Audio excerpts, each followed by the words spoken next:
It's just such a better feeling if someone proactively reaches out instead of taking a reactive approach. You just don't feel important. You feel like you're just a number on a spreadsheet, which is the exact opposite of both how we feel about our customers and how we want them to feel, which is extremely valued. Ready to talk logistics? But how? It can't be done. We should probably figure out some logistics.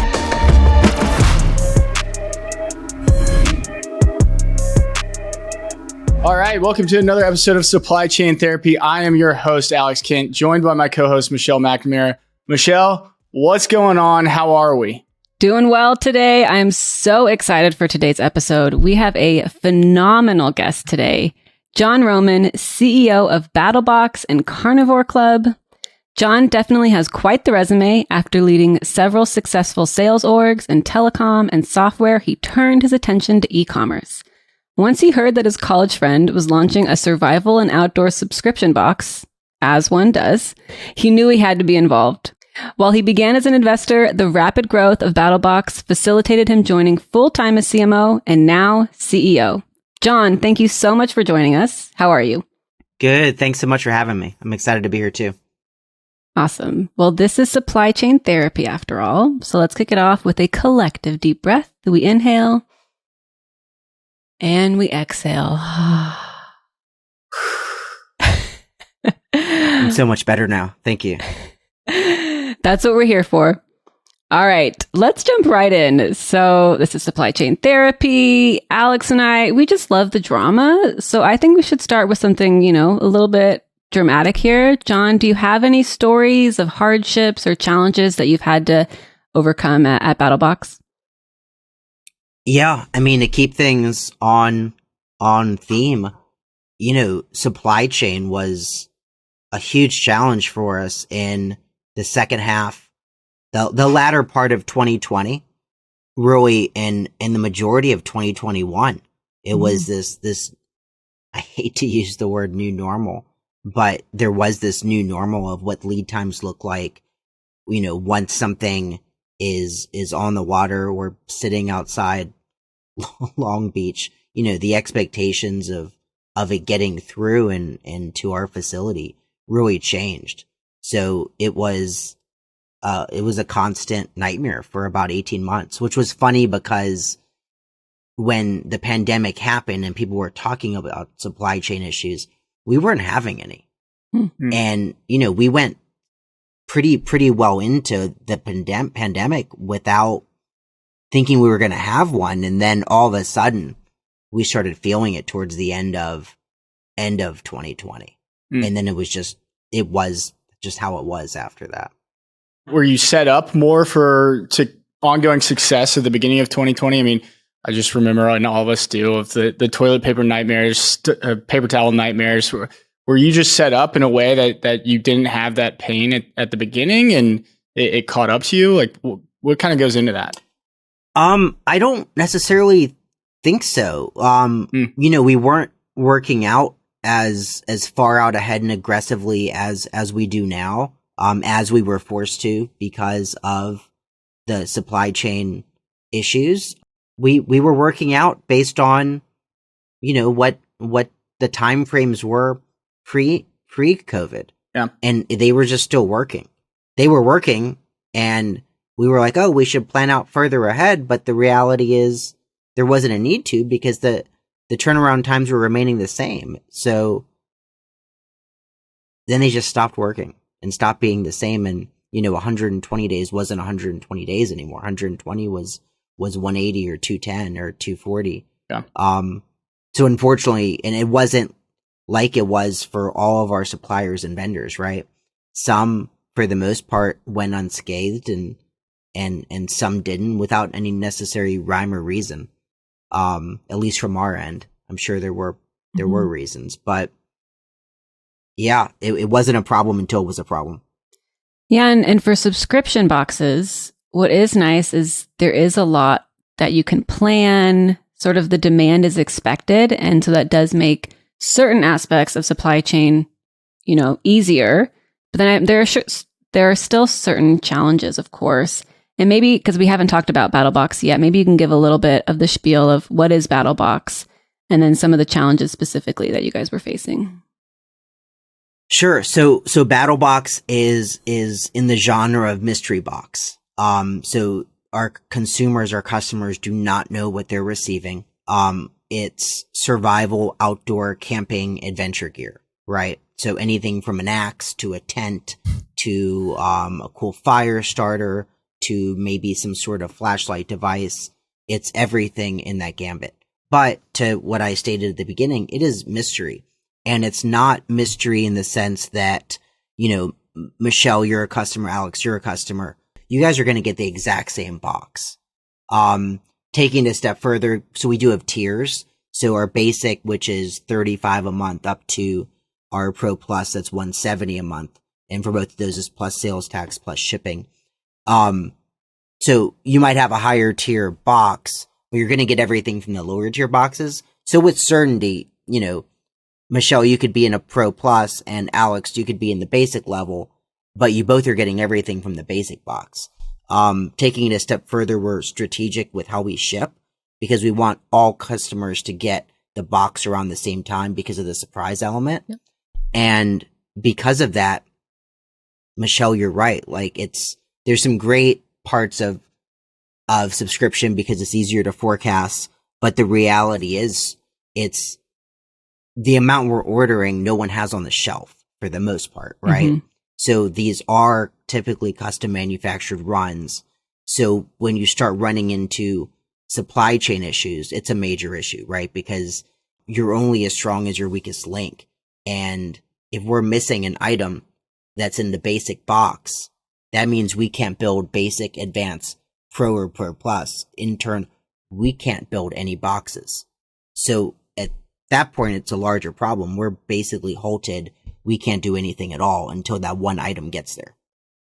Quick aside, you mentioned Axe. What have been some of the most exciting products, the ones that have been the most popular over the years? Is Axe one of them? That's wild.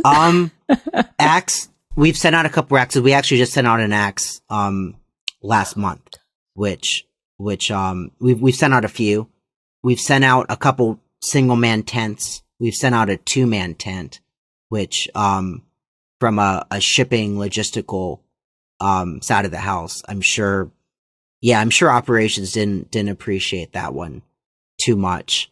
It's shipping costs alone would have been a good reason not to like it. But we've sent out a takedown bow. So think like, Robin Hood bow and arrow. Oh my gosh. But a takedown bow where it's quickly, it's very small and compact, and then you build it. We've sent out a couple of those. Those have done really well. There's typically at least one, like some sort of exciting item each month. That's awesome. I might not share this episode with my husband because I'm not sure we might be your next customer. I'm already thinking about it. Like if I got a bow and maybe some arrows in a mystery box, that's like Christmas in February or March for me. That'd be awesome. Love it. And you see that, right? You see people, literally adults, kid in the candy store, they're dropping us photos. They're in the backyard. Yes. And I mean, the box couldn't have been delivered 10 minutes earlier. Yeah. I mean, I know we were going to touch on this a little bit later, but talk about that customer experience and how important that is, not only for your brand to continue to grow in that unboxing experience, but all the work that goes into it and curating that box and then having that so that they are surprised. They're all getting it the same day, right? How important is that to BattlBox?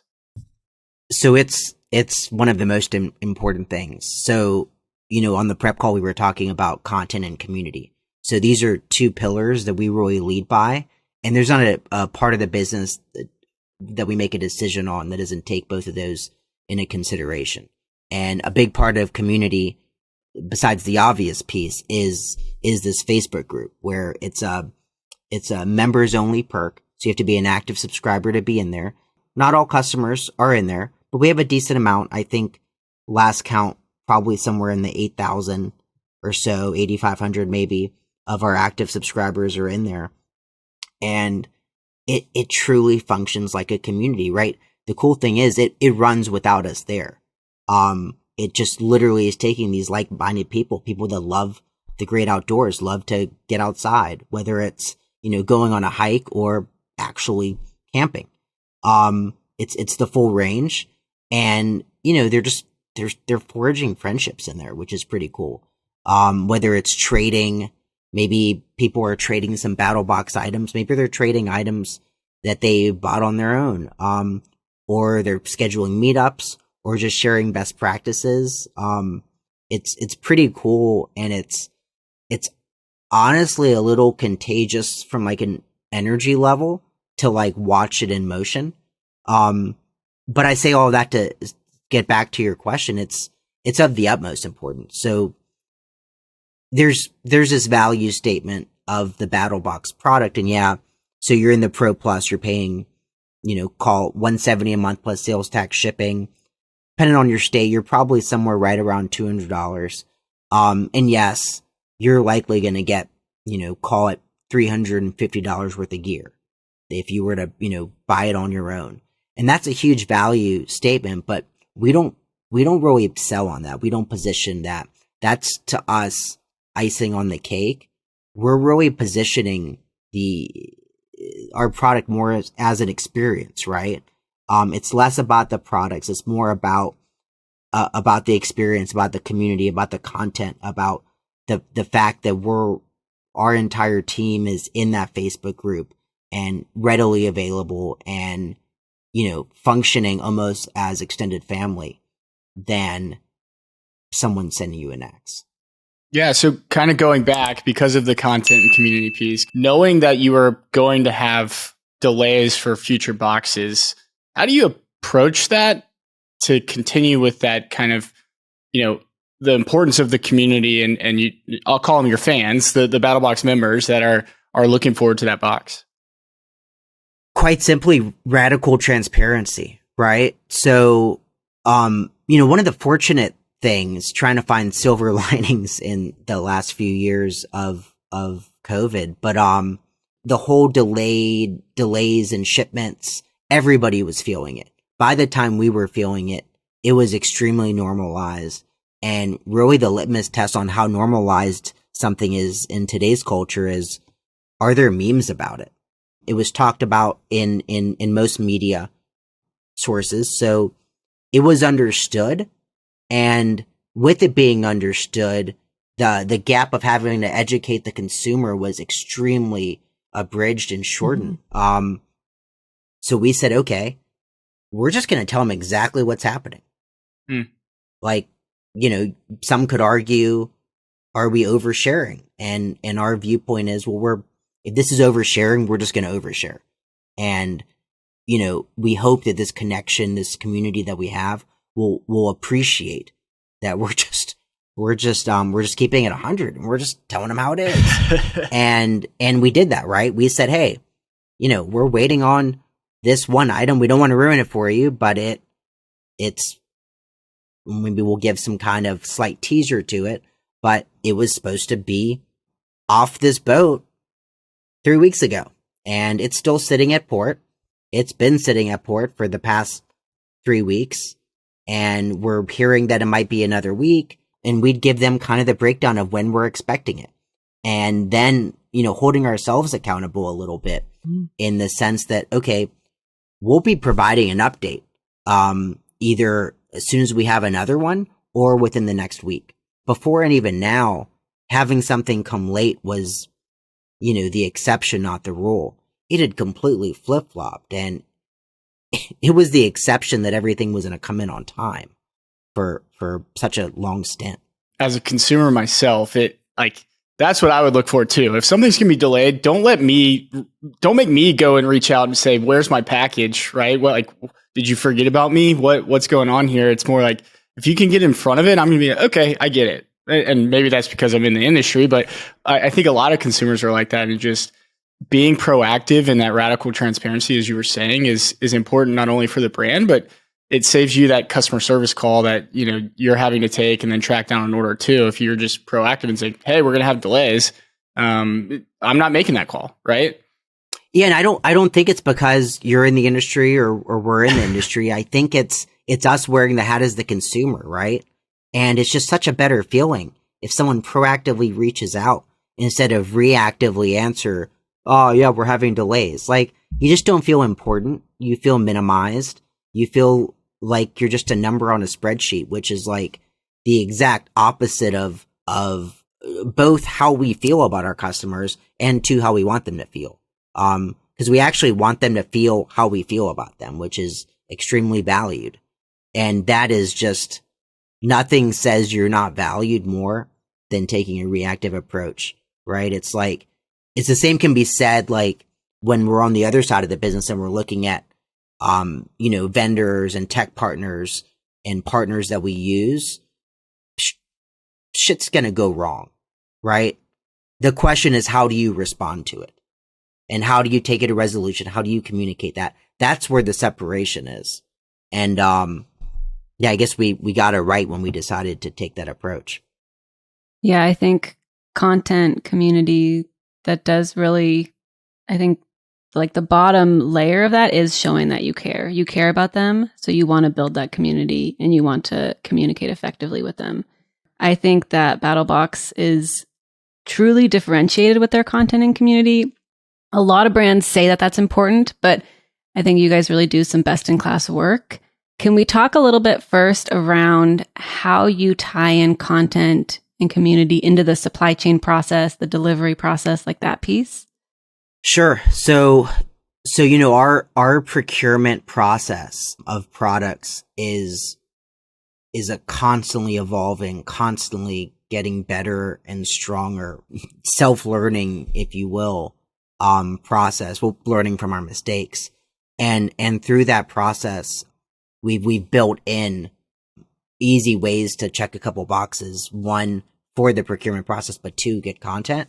So we have these multiple funnels of how we source new product.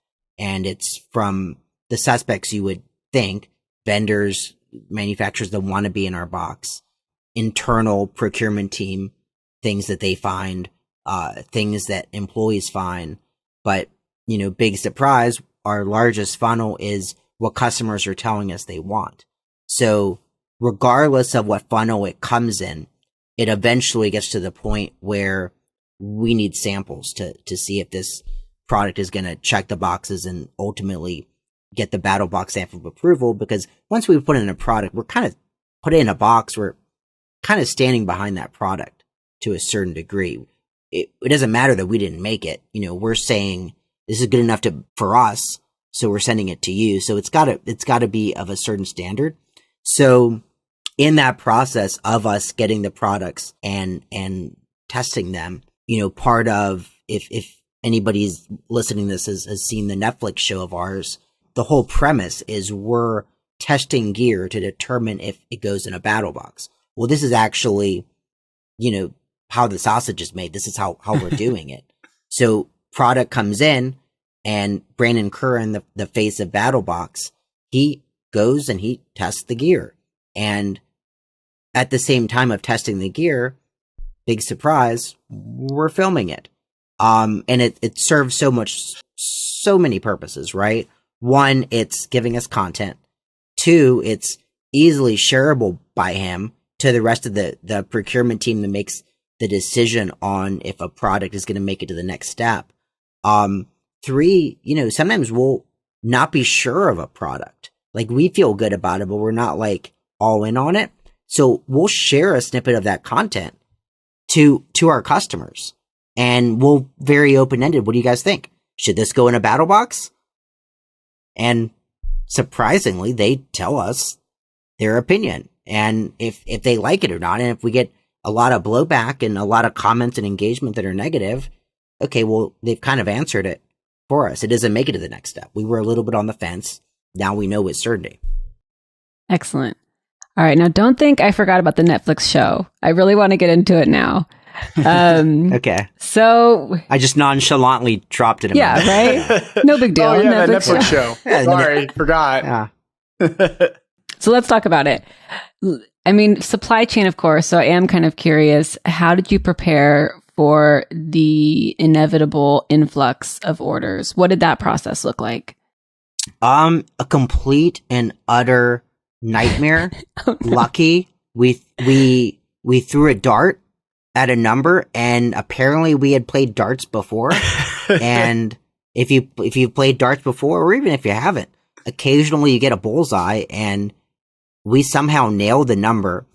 So it was really, really difficult, right? So there was the obvious piece of concern because we had a July airing.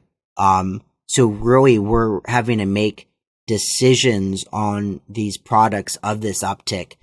We're having to make those decisions, arguably around the time of March, where the pandemic is really just hyper hockey stick up of uncertainty and scariness. And yeah, that was a time to make that decision on products. To take it a step further, there was no use case, of what to expect, right? You had people, everybody loved to give an opinion on what they thought the number would be. The fundamental problem is when you asked any of them, well, how are you coming up with this? No one had an answer. No one had a data point they could point to. So it was literally just a bunch of best guesses, and you could say educated guesses, but were they? So the show in its premise is testing gear to determine if it goes in BattlBox. So it truly functions like a commercial for us, but obviously it's, spoofed up a little bit for TV, entertaining, awesome. Has to have entertainment value. But I mean, the premise is still there. So we knew that there was going to be I just saw the truck go by. Alex the forklift. Back. I was waiting for it the whole time. Sorry. No, I'm excited. I wanted to see it. You're trying to get away. Speaking of entertaining. Yeah. So the big thing is, the reality is it's still a commercial for us of us testing gear to determine if it goes in a BattlBox, which guess what? You can buy at BattlBox.com. And everybody is wearing BattlBox shirts. So it serves its purpose. So we knew there was going to be an uptick, but we had never seen something like this previously. The best, closest thing to a case study, which I'll explain why it isn't, was Duck Dynasty, where they had that duck call business that completely blew up. Yeah. But that was traditional television, right? Every Wednesday, it came on, but it was one episode. And, I don't know how many episodes are in a season, but, somewhere in the 10 to 20 range, right? And it was a slow build, right? While the Netflix model is, especially during July of 2020, which was coming off of the phenomenon of Tiger King that apparently everybody watched. It was this binge. This binge phenomenon where you're going to watch our show. If you're going to watch it, you're likely going to 8 episodes, 30 minutes each. It's not a big time commitment, right? You're going to binge through that in likely a couple nights. Some people will knock it out in 1. Most will knock it out in 2 to 4. And then it's done, right? You're moving on to the next thing you can binge. So there wasn't this case study of a way to see what a quick ingestion of that type of show does. So there was no way to really measure it. You could take, okay, well, what did Duck Dynasty do in its entire full season? But it's still not apples to apples. Right. So long story short, we just tried to make an educated guess, but at the same time, we put some new process in place to limit the risk. So previously, you sign up for a BattlBox subscription, and we had switched different models. At one point, there was a welcome box that you would get for your first month. We had pivoted away from that, and you were just getting the current box. And we decided to put something in place where post-checkout, after purchase, thanking them on the confirmation page, was a choose your first BattlBox.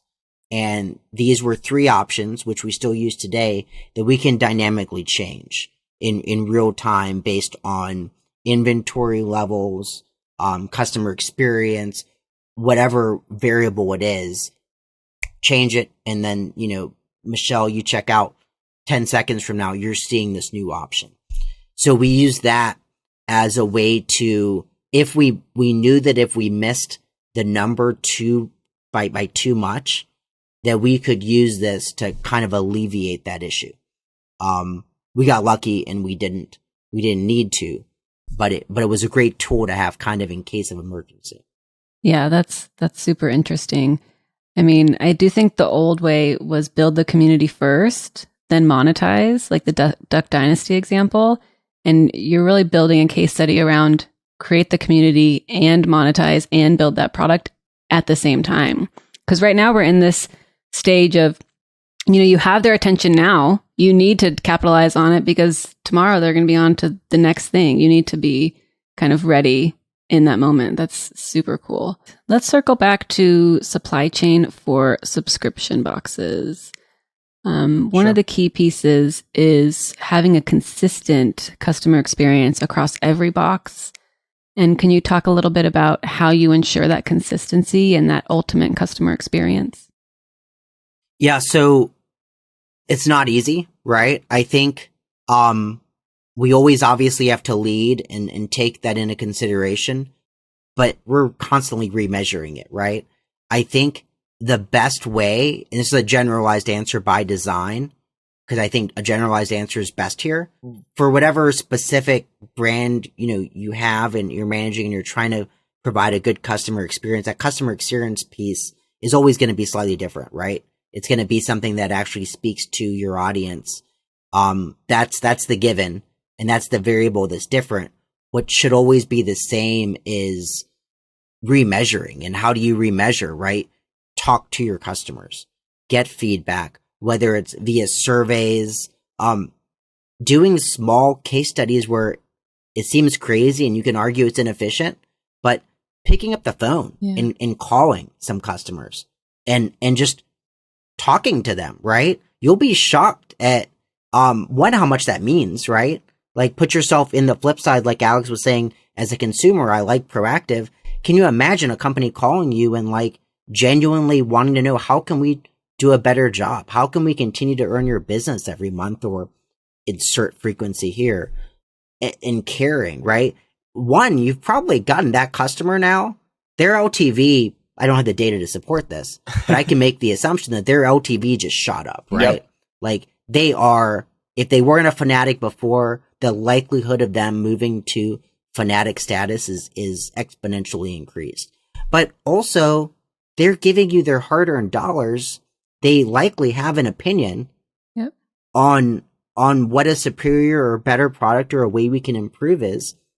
And just ask them. And, not all answers are going to be great answers, but if you talk to enough people, you're going to start to see trends, and you're going to start to see feedback that is mirrored on multiple conversations. And that's when you start putting together the pieces of the puzzle, you're going to see these things that are similar, and that's how you improve, right? Just listen. It sounds crazy. Just listen to your customers, but the reality is so many brands don't, right? So many brands get in this really bad habit. And I don't think it's ever really even malicious. I think it's, you're in the weeds of the day-to-day of the business, and you've got your blinders on, right? And you start thinking that you know what your customers want and need better than they do. And that is 100% of the time incorrect, right? There's probably times where you're driving and you are in the zone and you are possibly close to what they want in knowing. But it's going to be impossible to have blinders on, be in the business, and have an exact pulse of what your consumers want. Biggest reason is consumer behavior is constantly changing. Like, it's never constant, right? It's always moving a little bit. So yeah, it was a long answer. Listen to your customers is the short answer. That's fantastic advice. Yeah, and it feels very authentic. Like, you got to give a nod to BattlBox, because if I think of other brands, if they were to call me up, it would feel very odd and out of the blue. But you guys involve your customer along the whole spectrum, right? They're part of procurement. To me, it seems like they feel as invested in BattlBox as you are. And so if you were to call up, they'd be like, heck yeah, let me share my feedback. Yeah, and I mean, it's a good point. So, some brands, it might come across a little ingenuine, but it's just because it's what we were started on, Yeah. right? You look at some interesting parts. So Brandon Curran, the face of BattlBox, for the first 12 months plus, he was a paying customer of ours. Nice. With zero, literally, we didn't find him. He found one of our Facebook ads or Instagram ads and signed up and was a paying customer. Wow. And he's the face of our brand. Luke runs our CX department. Luke was a paying customer. So we have in the Facebook group, before that it was a Reddit style bulletin board. We have a group of moderators, right? And what we quickly found out is a lot of times our customers were jumping in when a question was asked from a prospect or a customer. We were finding these super, super awesome customers that were beating us to the punch on replying. And what we quickly realized is, hey, this is a great ally resource. At some point, let's keep them engaged. So stop charging them for the box, even the box for free. And in turn, they help moderate these groups for us, right? They know the product just as well as we do. And it's impressive. And there's passion there.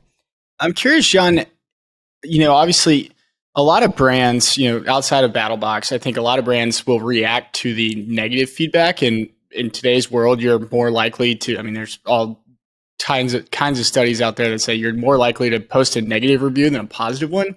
So how do you approach that with BattlBox of maybe you're getting a negative review, maybe you're not, but you're leading a different brand, right? And the squeaky wheel gets the grease is the saying, but how do you also focus on that customer that's happy and you go to them and say, what are we doing right?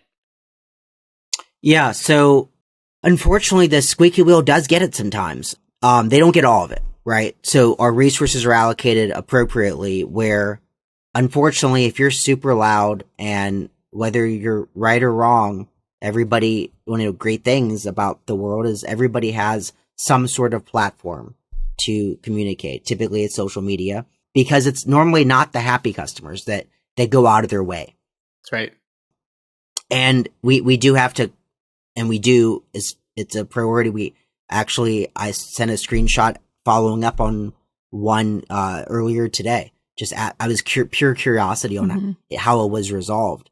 So we do have to engage, and we do engage. We don't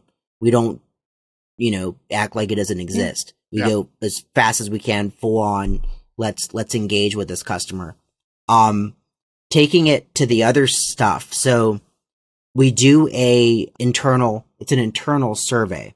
Rate us 1 to 10. They're getting this after their first box with us. And how likely are you to refer us to somebody else? And, that's the real litmus test, right? And following, we're not reinventing the wheel here. So 9 and 10, it's considered a promoter or fan or fanatic, depending on how you're looking at this. 6 to 7, that's considered neutral. And then anything below that, 1 through 5, is a detractor or a negative or a missed opportunity. We dropped the ball somewhere there, right? If they gave us between a 1 and a 5 out of 10, something went wrong, right? We didn't set proper expectations. It wasn't a good experience. Bad shipping, stuff could be outside of our control. It doesn't matter. It's still our fault. So we do that internal survey, and if they give us any 5 or less, it automatically kicks a ticket over to our CS team. They then investigate, try to figure out how do we turn this customer around. Sometimes reach out makes sense and we can resolve it. Sometimes it's already a lost cause and we're going to follow up anyway and just hope that it pans out. Yeah. 9 to 10 is promoter, right? These people, we crushed it. We let them know, while the fire's hot and they're a fanatic, all the places they can, share their story and tell others about BattlBox. In addition to that, we're going to tell them about our referral program and our BattlBox loyalty program. We have a brand ambassador program, which is pretty cool that, runs parallel. It's similar to like our affiliate and our influencer programs, but it's more for the paying customer, the customer that, doesn't have 10,000, 50,000 or 100,000 or 1,000,000 followers. Right. It's the average person, right? You might have 200 or you might have 1,000. But it gives them the ammunition and assets they need where they can share it on their own social profiles. So we're really just making sure that when someone is a big fan, that we give them all the tools necessary, so that they're comfortable, sharing with their community, why they like BattlBox. That's great. All right. Well, wrapping up here with John Roman. John, let's get into the speed round. I got to know, what other subscription boxes do you subscribe to? None. Okay. Wasn't expecting that. Are you reading anything good right now?